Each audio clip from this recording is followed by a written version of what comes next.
Karibu Tanzania, karibu Dodoma. Dodoma watoto watukutu wanapenda kuita hivyo. Tumetoka kushuhudia michezo takriban mitatu na mchezo wa nne ambao tulikuwa hatujautilia jicho sana, basketball. Netball timu ya Adem imepoteza, lakini hapa tunazungumzia timu ya volleyball ambao wameibuka na ushindi. Hii ndio maana ya wanaume? Yeah, nasema wanaume lakini wanawake pia wanaweza.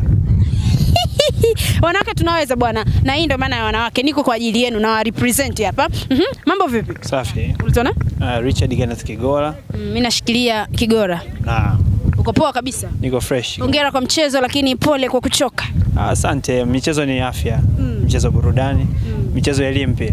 Yeah. Okay, we look there. Sasa tunasema mwalimu aliwapa strategies nzuri za kufanya mazoezi mlipokuwa kule chuoni kwenu. Unahisi mwalimu amefaulu wapi na ni sehemu gani ambayo mwalimu anatakiwa kuwekeza zaidi ili muda unaokuja siku nyingine mkipata nafasi ya kucheza michezo ya kirafiki kama hii mnabomoa zaidi ambavyo mmebomoa leo?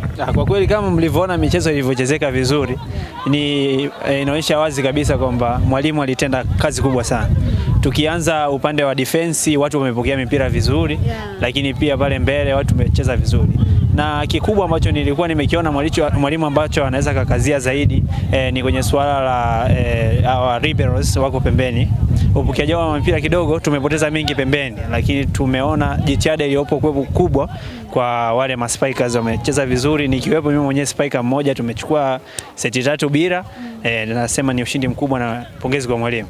How sweetness is kwa Kiingereza how sweetness was, kwa sababu ni wakati uliopita How sweetness was ulipokuwa unacheza mpira alafu mle katikati yupo binti peke yake, yani wote nyinyi ni wa kiume kwenye timu alafu kuna mdada mmoja tu na anaweza vipi?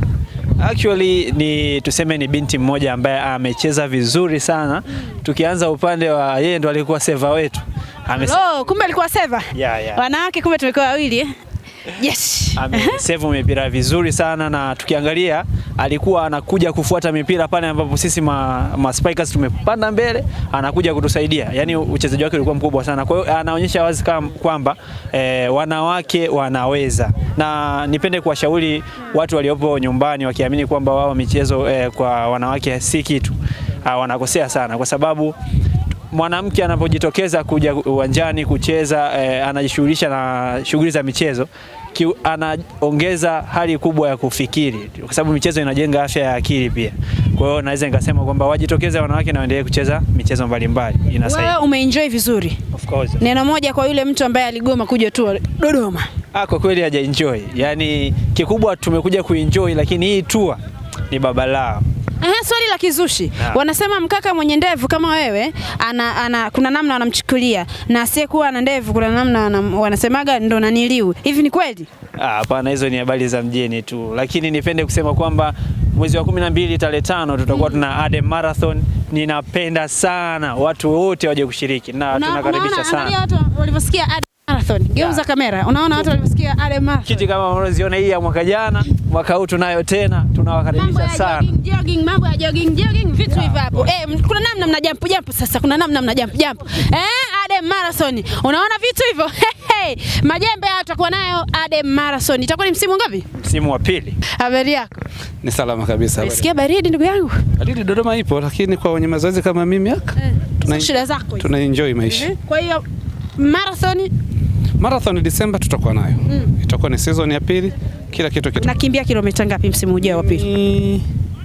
Nikifanya mazoezi vizuri naweza nikaenda kilomita 10 na kurudi. Kwa 20 yes. Lakini naona kabisa kitambi kweli. Ni mazoezi, kila kitu ni mazoezi. Tunatoboa. Tunatoboa. Ndugu yangu kama waziri wa elimu, mtu mwenye elimu yake atatoboa. Wewe utashindwaje? Mimi ni Longina Rubesi. Karibu Tanzania, karibu Dodoma. Karibu katika nchi ambayo tuzungumza lugha adhimu ya Kiswahili. Karibu katika nchi ambayo ina takribani makabila 120 na yote yanaendelea kudumisha tamaduni na mila zao popote pale walipo. Kwaherini. Nilikuwa Dodoma.